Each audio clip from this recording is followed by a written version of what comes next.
네, 당시 현장을 비추고 있던 CCTV에는 참상이 고스란히 담겼습니다.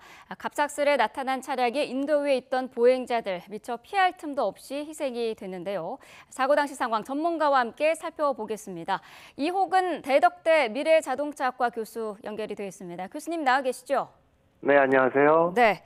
자, 이 같은 사고가 다시는 좀 재발하지 않아야 된다는 취지로 저희가 참상의 상황이 담긴 CCTV 영상을 살펴보도록 하겠습니다. 일단 영상 먼저 같이 보고 오겠습니다. 네. 자, 지금 인도에 사람들이 서 있는 모습인데요. 자, 지금 뭐 차량에서 나온 불빛 같은 것이 인도로 지금 돌진을 해 온 상태고, 지금 미처 피할 새도 없이 주변에 있던 오토바이, 주변에 서 있던 오토바이도 지금 휩쓸려 나가고 쌓여있던 물건들도 다 쏟아집니다. 건물 안에 있던 지금 시민들이 놀라서 밖으로 나와서 현장 상황을 살펴보고 있는데요. 자, 수많은 파편들이 흩어져 있습니다. 자, 이거는 건물 내부에 있던 그 CCTV 모습인데요. 자, 지금 소리를 듣고 현장에 있던 시민들 모두 일어나서 어떤 상황인지 지금 살펴보고 있는 모습입니다. 자, 사고의 현장 CCTV를 보셨는데 일단은 교수님, 일단 보행자들 뭐 대처할 틈도 없었던 것 같아 보입니다. 어떻게 보셨습니까? 예, 맞습니다. 방금 설명하신 대로 실제 어떤 위험을 감지하고 불빛이 비친 직후에 보행자들이 피하려는 액션을 취한 게 일부 보이고 있습니다. 차량 쪽으로 방향을 돌린 이제 보행자 같은 경우요. 그런데 속도가 워낙 빨랐기 때문에 미처 대처를 못하고 바로 추돌을 했고 결국은 보행자들이 이거를 좀 몇 초 전에 인지했다 하더라도 실제 최근에 나온 차량들 같은 경우는 5초에서 7초 정도의 가속 페달만 밟으면 시속 100km 이상으로 속도가 급격히 올라가거든요. 근데 시속 한 110km 정도라는 속도면은 1초에 30m를 주행하는 거리이기 때문에 10m, 20m 정도에서 차량을 발견했다 하더라도 0.3초에서 0.6초면 충격을 할 정도로 다가올 수밖에 없거든요. 그렇기 때문에 보행자들이 적절히 대응을 못하고 그냥 사고에 직면했다 이렇게 볼 수 있습니다. 네, 시속 110km면은 지금 차가 다가오는 것을 봐도 보행자 입장에서는 전혀 피할 수 없다 이런 말씀이시죠? 예, 맞습니다. 1초에 30m를 주행하는 속도이기 때문에 보행자들이 10m 전방에서 이쪽으로 오는지를 인지했을 때도 0.3초 만에 인지한 보행자까지 도달하거든요. 그렇기 때문에 전혀 몸이 반응할 수 없는 시간이라고 볼 수 있죠. 네, 저희가 CCTV 화면으로 봐도 지금 현장에 서 있던 그 사람들만 해도 6명 정도가 보였는데 자, 미처 피하지 못한 것 같습니다. 지금 운전자는 사고 직후 급발진을 주장하고 있는데요. 영상을 통해 보셨을 때는 어떻습니까?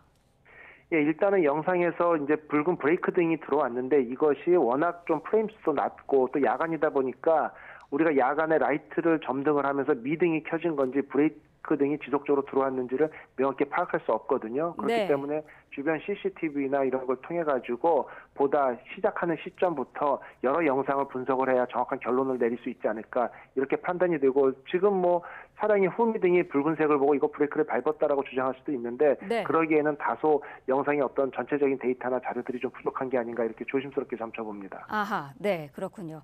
자, 일각에서는 사고 영상을 보면서 이 운전자가 사람이 있는 곳을 피하려 한 정황이 보이지 않는다. 이른바 그 회피 동작이라고 하는데 이런 게 전혀 보이지 않는다라고 하거든요. 이 부분에 대해서는 어떻습니까?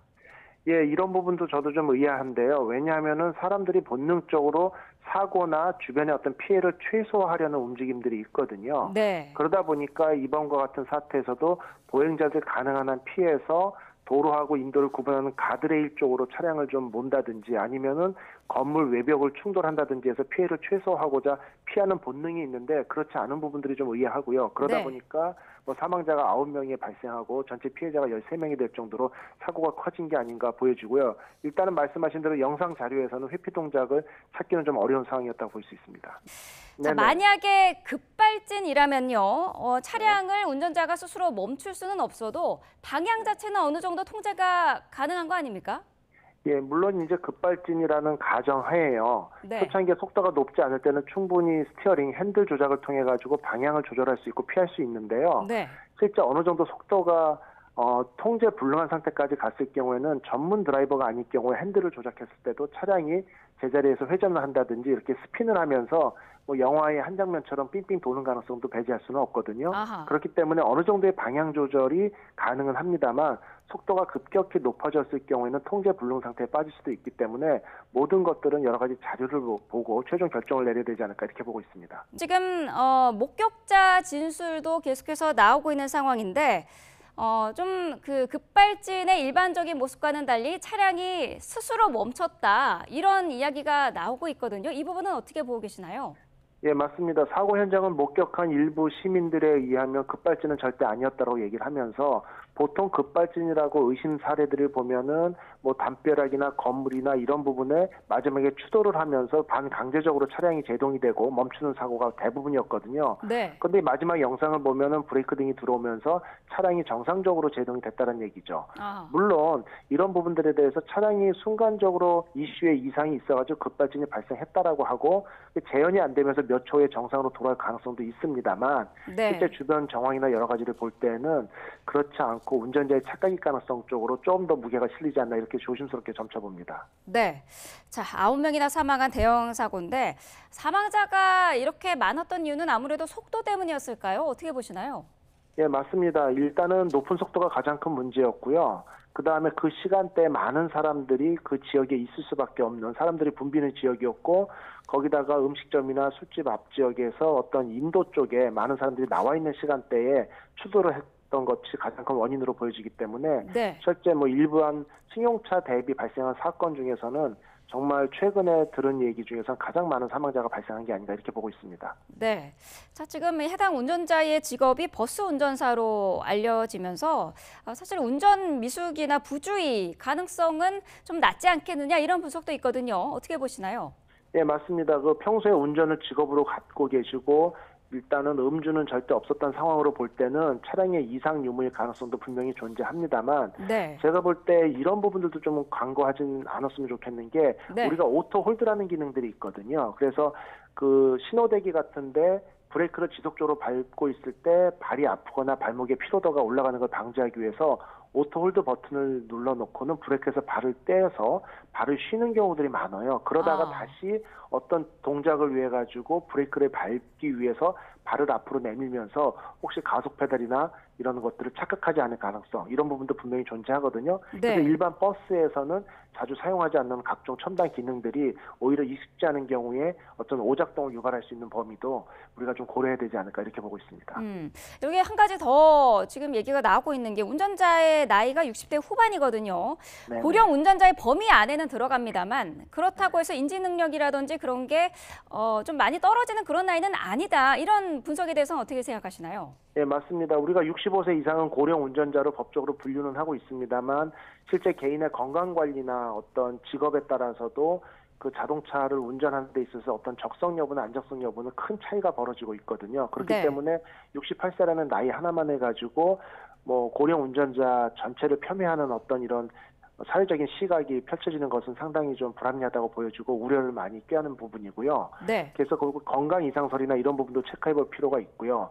최근에 보면은 어떤 건강 관련해서 지속적으로 약을 복용한다라든지 어떤 치료를 병행하면서 그 약물로 인해 가지고 어쨌든 판단 능력이나 판단 어떤 속도나 이런 부분이 늦어지는 경우도 있을 수 있기 때문에 네. 전반적인 모든 데이터들을 놓고 점검해야 되지 않을까 이렇게 보고 있습니다. 네.